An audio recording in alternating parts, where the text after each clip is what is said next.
দক্ষিণ এশিয়ার বৃহত্তর দেশ ভারত আয়তন এবং জনসংখ্যার দিক দিয়ে বেশি থাকা এই দেশটি গত এক দশক ধরে তার প্রতিবেশী দেশগুলোর উপর অতিরিক্ত মোড়লগিরি করার কারণে এখন অনেকটাই একগরে, যেন পাড়াসে চিহ্নিত ব্যক্তি যার টাকা পয়সা আছে তবে তাকে গোনায় ধরছে না কেউ।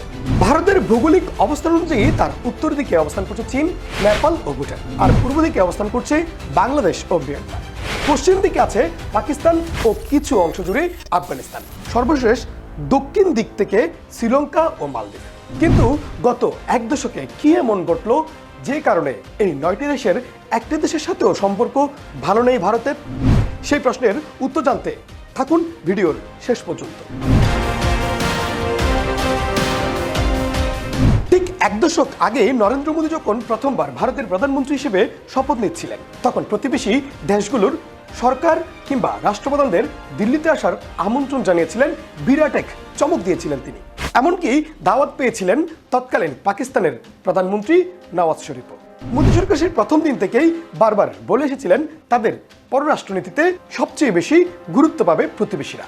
কিন্তু মুখের কথা এক জিনিস এবং সেটা কাজে কর্মে দেখানো ভিন্ন জিনিস। গত এক দশকে প্রতিবেশী দেশগুলোর উপর আধিপত্য বিস্তারের নীতি গ্রহণ করার প্রবল ভারত বিরোধী মনোভাব গড়ে উঠেছে সে দেশের জনগণের মধ্যে, আর স্বাভাবিকভাবেই তার প্রভাব পড়েছে সেই সব দেশগুলোর রাষ্ট্র ব্যবস্থায়।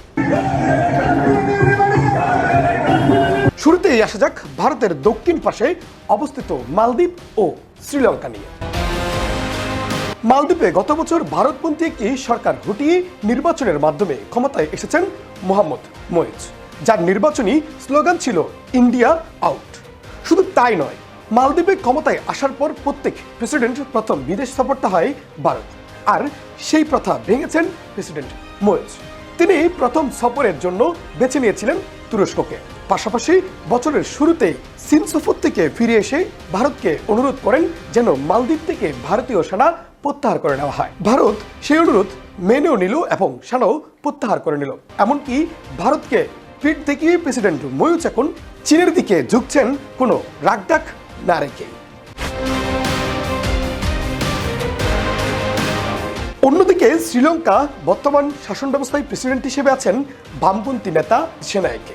মতাদর্শের দিক থেকে ক্ষমতাসীন ডানপন্থী ভারত জনতা পার্টি বিজেপির সাথে আকাশ পাতাল পার্থক্যতা, আর সাধারণত বামপন্থী সরকারকে মতাদর্শগতভাবেই চীনের ঘনিষ্ঠ হিসেবে মনে করা হয়।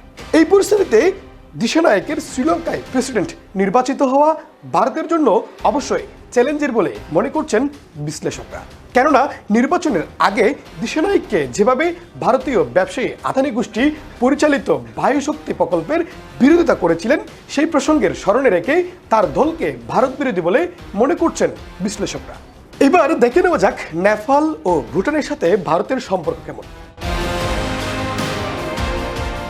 ধর্মীয় দিক নিয়ে নেপালের সাথে ভারতের মিল থাকলেও পানি বন্টন, মানচিত্র বিরোধ, অসম বাণিজ্য ও অভ্যন্তরীণ রাজনীতিতে মোদী সরকারের নগ্ন হস্তক্ষেপের কারণে নেপালের সাধারণ মানুষের মনে এখন ভারত বিরোধিতায় অনেকটাই প্রকট। নেপালে নতুন সংবিধান প্রণয়নের সময় ভারতের প্রচ্ছন্ন সমর্থনে যে অর্থনৈতিক বিরোধ কর্মসূচি পালিত হয়েছে, তার বিরুদ্ধে সেদেশের সাধারণ মানুষ ভারত বিরোধী প্রতিবাদে ফেটে পড়েছেন।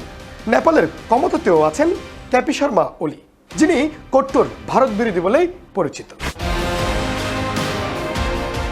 অন্যদিকে ভুটানের সাথে দিন দিন সম্পর্ক অবনতি করছে ভারতের।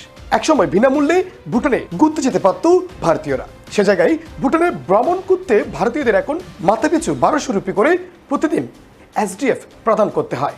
এমনকি যে ভুটান সামরিক, বৈদেশিক বা অর্থনৈতিক প্রায় সব ক্ষেত্রে ভারতের উপর নির্ভরশীল, তারাও চীনের সঙ্গে আলাদাভাবে সীমান্ত আলোচনা শুরু করেছে।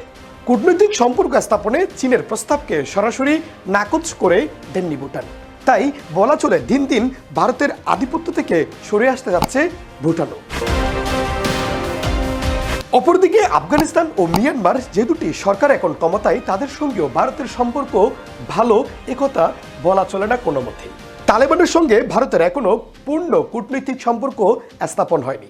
ভারত তালেবান পূর্ব আফগানিস্তান প্রজাতান্ত্রিক সরকারের সমর্থন দিয়েছিল, এমনকি পাকিস্তানকে নিয়ন্ত্রণ করতে সে সময় আদানি কিংবা আম্বানিদের মাধ্যমে আফগানিস্তানে বেশ কিছু বিনিয়োগ করে ভারত সরকার।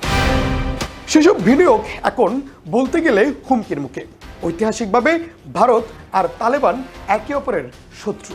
ফলে নতুন তালেবান সরকারের সাথে ভারতের কিছু ব্যবসায়িক চুক্তি হলেও ভারত ও তালেবান দুই পক্ষ পরস্পর সম্পর্কিত হতে চাইছে, সেটা ভাবা এক কথায় বিস্ময়কর।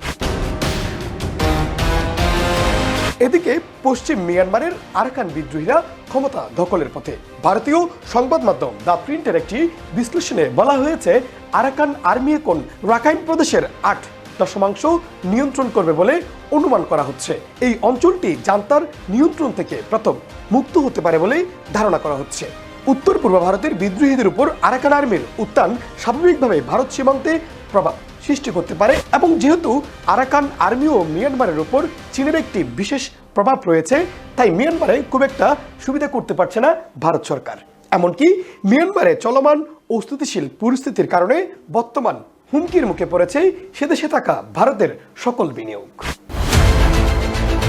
চীন আর পাকিস্তানের কথা আমাদের আজকের আলোচনায় না আনলেও চলে, কেননা চীন ও পাকিস্তানের সঙ্গে ভারতের সম্পর্কের উন্নতি ঘটবে এমনটা ভাবা আর সূর্য পশ্চিম দিকে উদিত হবে তা ভাবা একই কথা।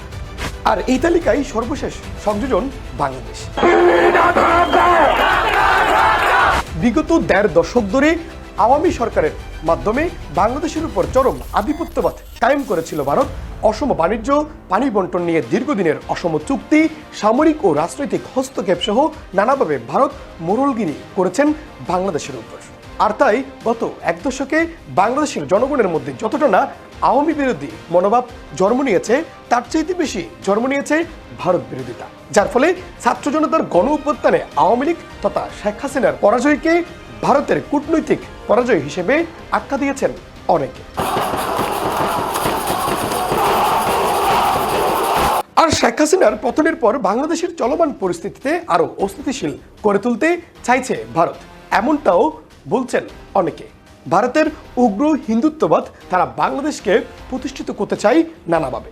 সর্বশেষ হিন্দু নেতা চিন্ময় কৃষ্ণ সহ চট্টগ্রাম আদালতে আইনজীবী হত্যা, এসব কিছু উগ্র হিন্দুত্ববাদের প্রভাব বলেই মনে করছেন অনেকে। এমনকি এই ঘটনায় ক্ষমতাসীন বিজেপি নেতাকর্মীদের হামলায় ভারতের আগরতলায় বাংলাদেশ সহকারী হাইকমিশনের হামলা, ভাঙচুর ও বাংলাদেশের পতাকা নামিয়ে ছিঁড়ে ফেলার ঘটনাও ঘটেছে।